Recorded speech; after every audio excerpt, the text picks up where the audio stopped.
Nonveg खाने से सिर्फ धर्म भ्रष्ट नहीं होता, बल्कि आपकी मानवता भ्रष्ट होती है। यहाँ धर्म से नॉनवेज का कोई लेना देना नहीं है। लेना देना है कि आप एक इंसान हो, और इंसान का मतलब है कि सबकी मदद करना, सबकी हेल्प करना। और आप हेल्प करने की जगह आप किसी जीव, आप किसी प्राणी को मार रहे हो, तो कहीं ना कहीं आप मानवता का गला घोट रहे हो, आप इंसानियत का गला। इनकम। चित्रलेखा जी महीने में कितनी कथा करती है? मैं महीने में लगभग 2 से 3 कथा करती हूँ। एक कथा, मान लीजिए कोई दर्शक आपको देख रहा हो, सुन रहा हो, उसको आपको सामने से बैठ के सुनना हो, कथा करवानी हो जी, कितना पैसा चार्ज करती हैं आप?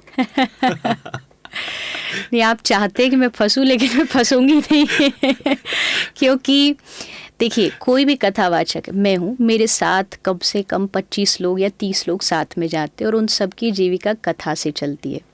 कथा में मैं जाती हूँ तो माइक साउंड, टेंट, कैमरा, ये सब हमारा अपना जाता है यहाँ से।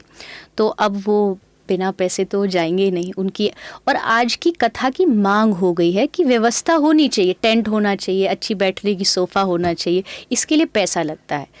तो उसमें अगर आप इन टोटल करते हैं, भाई टेंट भी मंगाना, माइक भी मंगाना, तो मुझे लगता है कि 6 से 7-10 लाख इतना खर्चा आपकी व्यवस्थाओं में ही आ जाता है।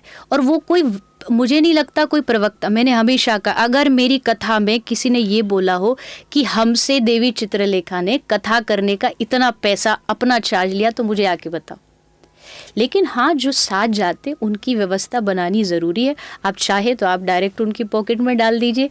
मतलब कान इधर से पकड़े उधर से पकड़े, ये आप अपनी मर्जी से सोच सकते हैं, ये आपकी अपनी मर्जी। देखिए, आपकी बात बिल्कुल जायज़ है, क्योंकि आपके साथ एक टीम है। दूसरी चीज़ आपको लेकर तो मैं इसलिए भी नहीं कहूँगा, क्योंकि आप जो काम कर रही हैं गौशाला को लेकर, ख़ासतौर पर गायों के अस्पताल को लेकर, मैं तो अपने भी दर्शकों से अपील करूँगा कि आने वाले टाइम में हम भी एक कैंपेन चलाएं, जिसके ज़रिए जो अपना योगदान हम दे सकें, क्योंकि बहुत ही आप जो बात कह रहे हैं, हमारा खुद का हॉस्पिटल का जो खर्चा है, लगभग 25 से 30 लाख रुपए महीना का खर्चा है। उसके लिए भी आज तक हमने किसी को कथा के माध्यम से चार्ज नहीं किया है। हम कथा में जाते हैं, कथा में एक व्यक्ति जाता है, वो माइक पे बताता है कि हम सेवा कर रहे हैं, अगर आपकी इच्छा है तो वो आप दीजिए। वहाँ से जो धनराशि आती है वो हमारी होती है, हमारी मतलब सेवा के लिए होती है, उसको हम सेवा में लगाते हैं। लेकिन कथा के लिए प्रॉपर अगर कोई ये कहे कि चार्ज है, तो मुझे नहीं लगता कथा कोई बिकाऊ है। सुखदेव जी ने जब कथा कही उस दौर में तो एक पेड़ के नीचे बैठ के कह दी थी, पर आज थोड़ा समय बदला है, व्यवस्थाएं बनाना ज़रूरी हो जाता, अन्यथा कथा बिकाऊ नहीं होती। तो आपका एक्सपीरियंस सबसे अच्छा कहाँ पर रहा? कथा आप देश दुनिया में करती हैं, मैंने पढ़ा विदेशों में भी कई जगह पर आप गई, तो इस छोटी सी उम्र में आप दुनिया भर में गई, कोई एक एक्सपीरियंस अगर आप शेयर करें, कोई एक इंटरेस्टिंग कथा या कोई एक इंटरेस्टिंग वाकया जो आपको भी याद हो कि ये यादगार लम्हा था।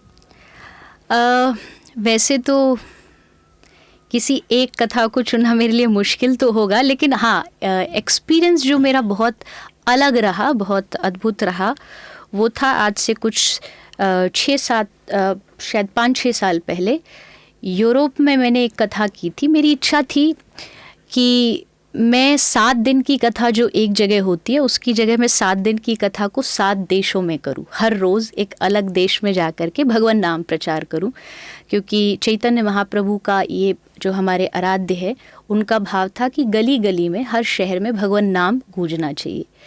तो वो कथा हमने करी थी, आस्था चैनल पर वो लाइव थी, और 7 दिन में 7 अलग अलग कंट्रीज़, क्योंकि यूरोप में सब कंट्री एक दूसरे के पास होती है, थोड़ा भागदौड़ ज़रूर हुई, क्योंकि पूरा सिस्टम लेकर के हर रोज़ भागना होता था, सुबह फ़्लाइट पकड़ो, शाम को जाके कथा करो, पर बहुत यूनिक एक्सपीरियंस वो रहा। और उससे बहुत सारे जो विदेश यूरोप के लोग थे बहुत खुश हुए, और श्रोता भी साथ में जाते थे। अंग्रेज गोरे भी आते हैं सुनने?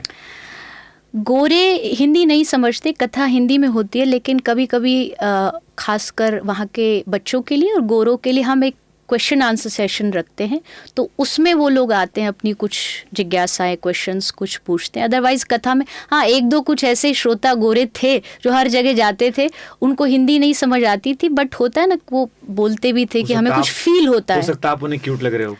नहीं, क्यूट तो नहीं, बट उनका कहना यही था कि हमें लगता है कोई पिछले जन्म का कुछ आपसे कनेक्शन है, कुछ फील होता है। बट मैंने एक चीज़ नोटिस की, जो फॉरेन से लोग आते हैं वो इंडियन कल्चर को बहुत रिस्पेक्ट करते हैं, वैल्यू करते हैं, और यहाँ पर वो पूरे शामिल हो जाते हैं। हमारे लोग थोड़ा कतराने लगते हैं, ये मैंने एक चीज नोटिस की है। क्योंकि अभी उसकी वैल्यू को नहीं समझ रहे। उनको लग रहा है कि अभी तो हमको तो वेस्टर्न कल्चर अपनाना है और उसी में सुख है, उसी में शांति है। लेकिन जो ये फॉरेन से लोग आते हैं, ये उसको ऑलरेडी एक्सपीरियंस कर चुके हैं और इनको पता है कि लास्ट में खाली हाथ, कुछ मिला नहीं। तो देन वो यहाँ आकर के हमारे कल्चर को रिस्पेक्ट करते हैं, यहाँ की वैल्यू करते हैं। तो ये हमें भी करना चाहिए, नहीं तो फिर लास्ट में घूम करके आएंगे तब हम भी ऐसे ही खाली लगेगा, अरे इतना भागे सबके पीछे और कुछ नहीं मिला। तो अपने कल्चर की वैल्यू सबको करनी चाहिए। रामचरितमानस की कुछ चौपाइयों को लेकर काफी विवाद हुआ था बीच में। हाँ जी। जिसमें था ढोल गवार शूद्र पसुनारी सकल ताड़ना की अधिकारी जी। इसका सही भाव क्या है? ताड़ना एक ऐसा शब्द है जो कई जगह अलग अलग तरीके से यूज़ होता है। जैसे एक संस्कृत का शब्द है कनक। कनक सोने को भी बोलते हैं, और कनक एक प्रकार का जो नशा वाला होता है धतूरा, उसे भी कनक बोलते हैं। तो ऐसे बहुत सारे वर्ड है हिंदी में, संस्कृत में, जिसका कई सारे मीनिंग्स होते हैं। ताड़ना भी उनमें से एक वर्ड है। ताड़ने का मतलब पीटना नहीं होता है। गोस्वामी जी ने कहा कि ढोल को जब मारना होता है उसको ताड़ना बोलते हैं। पशु को एक जगह से हिल नहीं रहा है तो उसको हटाने के लिए आप जब उसको धक्का दोगे, मारोगे, वहाँ ताड़ना है। नारी के साथ जो ताड़ने का मतलब वो मारना नहीं है। ताड़ने का मतलब उस पर दृष्टि रखना, उस पर नज़र रखना, उसकी सुरक्षा का ध्यान रखना, क्योंकि वो एक नारी शरीर में है। तो वहाँ गोस्वामी जी ने ताड़ने का मतलब सिर्फ इतना बताया है कि आपको उस पर दृष्टि रखनी है, कहीं भी उसके साथ कोई गलत ना हो। लेकिन लोगों ने उसको मारना पीटना शुरू कर दिया। गोसाई जी कह रहे हैं नारी को मारना चाहिए। ये वही वाली बात है, जानना पहचान, और जाके भिड़ गए अपने शास्त्रों को लेकर के। तो इसको पहले जानना चाहिए। बिना जाने आप अपने धर्म ग्रंथों पर और ऐसे शब्दों पर कभी भी आरोप लगाने से पहले उसका पूरा लॉजिक जानिए, क्यों लिखा गोसाई जी ने। गोसाई जी इतने बड़े नारी पूजक हैं, वो नारी का या किसी जाति का कभी भी अपमान नहीं करेंगे। तो यहाँ ताड़ने का मतलब अलग अलग चीज़ों के साथ अलग अलग भाव है। नॉनवेज खाना, जैसे मैं ब्राह्मण हूँ तो कई बार लोग कहते हैं कि यार धर्म भ्रष्ट हो गया है। ये लड़कों में खास तौर पर, हम कॉलेज या स्कूल में थे कि नहीं हम नहीं खाएंगे, धर्म भ्रष्ट होगा। क्या नॉनवेज खाने से धर्म भ्रष्ट होता है, या जो सनातनी है उसमें कुछ गलत होता है, या फिर ये एक सिर्फ भोजन का जरिया है और इसको इससे अधिक नहीं देखा जाना चाहिए? नॉनवेज खाने से सिर्फ धर्म भ्रष्ट नहीं होता, बल्कि आपकी मानवता भ्रष्ट होती है। यहाँ धर्म से नॉनवेज का कोई लेना देना नहीं है।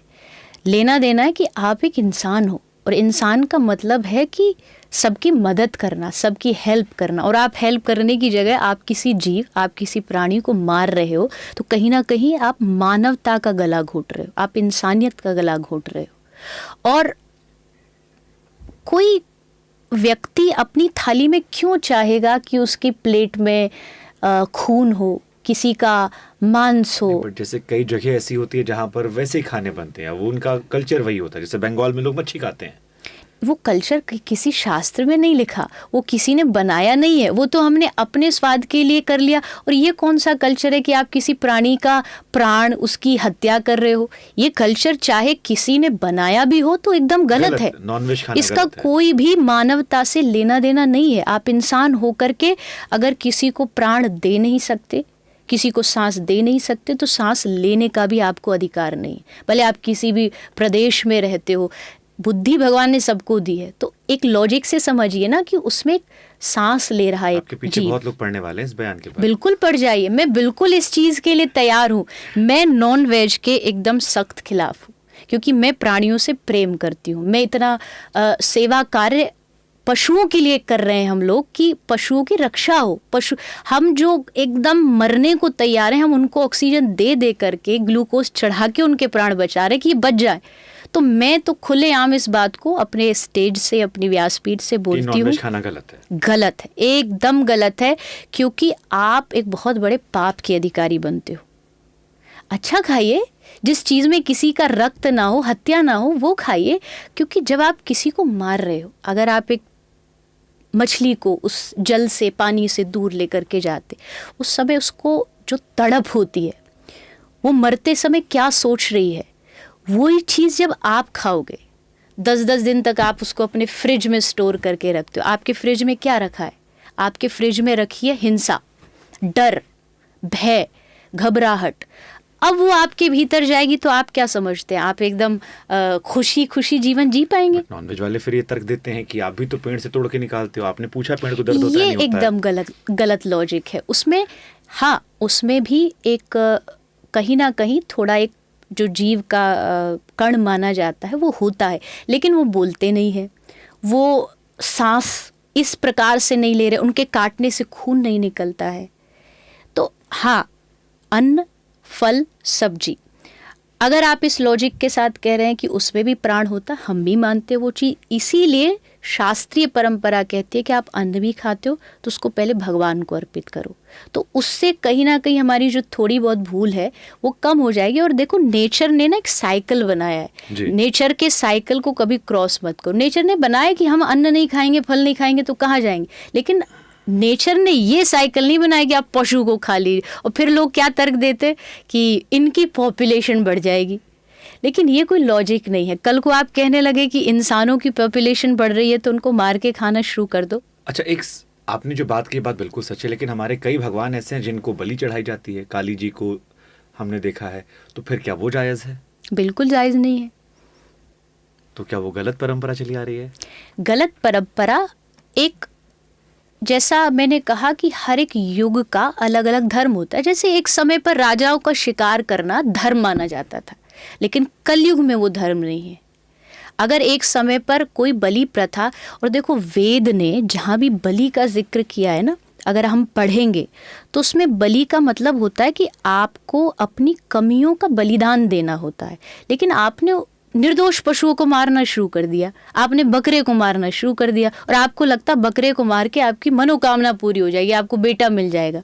लेकिन कैसे, किसी जीव को दुख देके आप खुशी कैसे पा सकते हो? ये परंपरा एकदम गलत है। भले वो कोई भी देश, कोई भी मंदिर, कोई भी व्यक्ति कर रहा हो, मैं इसके एकदम खिलाफ हूँ। जीवों की हत्या से आप कभी भी खुश नहीं हो सकते। ये आपने बड़ी बात की, और ये मैं लोगों पे छोड़ता हूँ कि इसको लोग कैसे देखते हैं। करवा चौथ को लेकर आपका थॉट क्या है?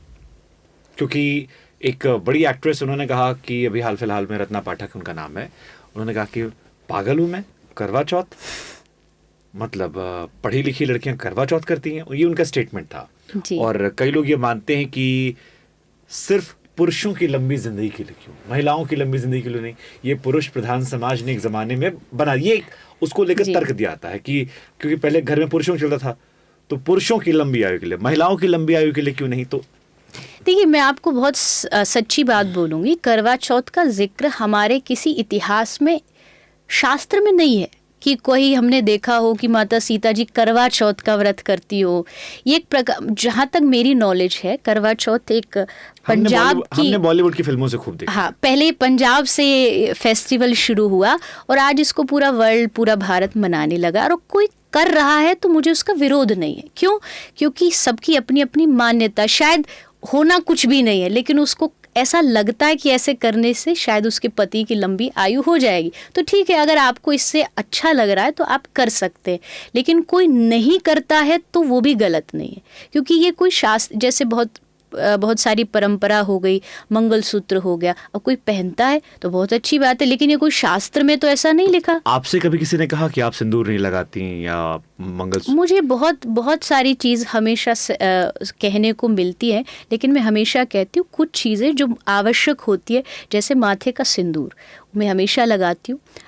मांग में जो सिंदूर होता है वो भी एक छोटी मात्रा में मैं हमेशा लगाती हूँ, भले वो लोगों को दिखे ना, क्योंकि मैं दिखाने के लिए नहीं लगाती हूँ। लेकिन कुछ चीज़, अब जैसे मंगलसूत्र, ये कोई शास्त्रीय परंपरा नहीं है, कहीं भी ऐसा नहीं लिखा कि जब शादी होगी तो ये बाद में एक परंपरा चली जो निभा रहे हैं। लड़कियां नहीं